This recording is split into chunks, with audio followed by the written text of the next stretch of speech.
you had a time machine and sent it to sprint World War I, how would you accomplish this task? Wow, this is some heavy duty shit, man. That's a great one. I think first of all, I'd buy a lot of slaves.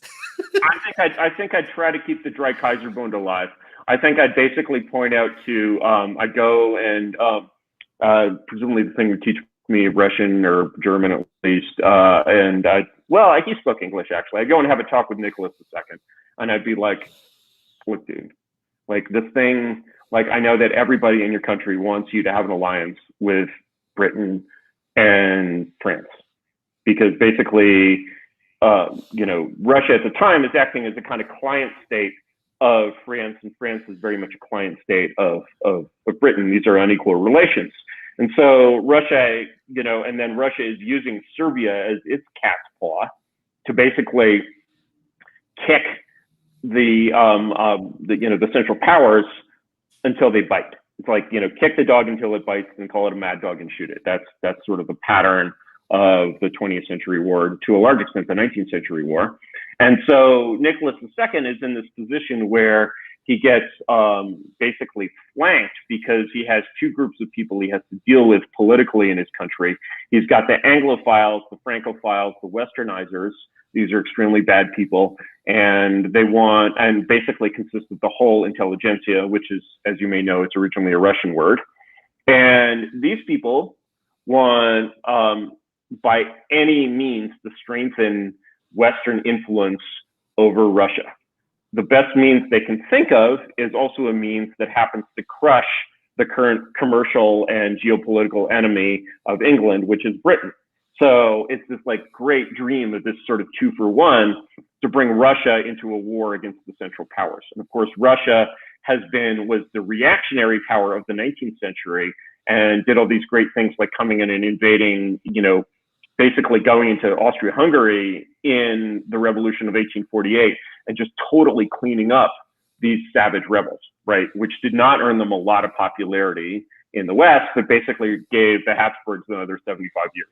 So they were the great reactionary power of Europe, and they were hated by everyone. Everyone with a brain and a conscience, right? All intellectuals, all good people, they all hated Russia.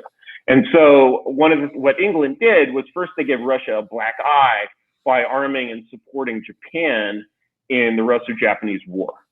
Then that you might think that would cause the Russian liberals to get more nationalistic and realize, wow, England is out to destroy our country. But if so, you don't know much about liberals, and I think you know plenty about liberals. No, instead they were like, oh, this proves that we need to side with England and France, right? So they side with England and France, and Japan, of course, at the time is on that same side. And they essentially so that's the liberals, right? Totally pernicious people. Now, one thing the liberals do at the time in Russia, and one of the most pernicious things, is that there's this whole sort of pan-Slav movement. This idea that all Slavs should, stick together, be one, maybe not be one country, but like we have to stand by the heroic Slavs and their resistance to, Austro-Hungarian oppression, yada, yada, yada. So these people basically make common cause with the libs, because the libs basically are, of course, any port in the storm. And if pan-Slavism gives us a reason to have a conflict with the Central Powers, right, we're all for it. So basically everyone in Russia, both the sort of, malignant nationalists who've gotten into this ideology of pan-Slavism and the libs are basically for, let's fuck around and find out with Austria-Hungary. And of course, it's later shown that, really Russian intelligence and Serbian intelligence are totally in on this fucking hit, right? So, here's Austria, like they're basically like, look, this country, just basically took out a hit on the heir to the throne and then laughed in our fucking faces. So either we're just like accept it like a pussy, in which case we're a pussy, and next time we'll probably fucking shoot the fucking emperor, and then be like, well, he was a dick, we shot him, so what? Right? So you can't really do that in international politics, in the sort of, traditional geopolitical sense of things. So instead, it's basically like you're triggering this war. The people who want the war are essentially, the British and the French, not the politicians, not the people of these countries, although they've been heavily propagandized, but basically something very similar to the genesis of the system today. Yeah. Like and of course you have all this German hate propaganda that appears in the early before the war. These weird ass novels like When William Came that are just these like insane. They can only really be compared to resistance fantasies today. They're just absolutely nuts.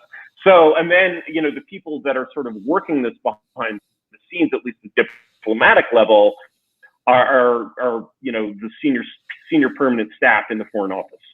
The politicians are, it's not even clear that Edward Gray is really in charge of his staff, or whether his staff just has like 30 IQ points on him and is in charge of him.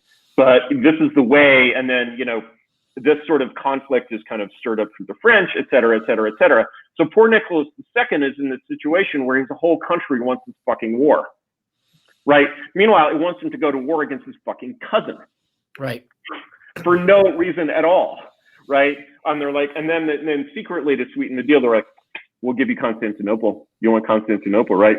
So basically that's how that shit gets started. So if Nicholas II is a strong man, a man who needs sheath underwear, who needs that extra pouch, then he resists that war never happens, and the century stays at peace. Sheathunderwear.org.com. Sheathunderwear.com.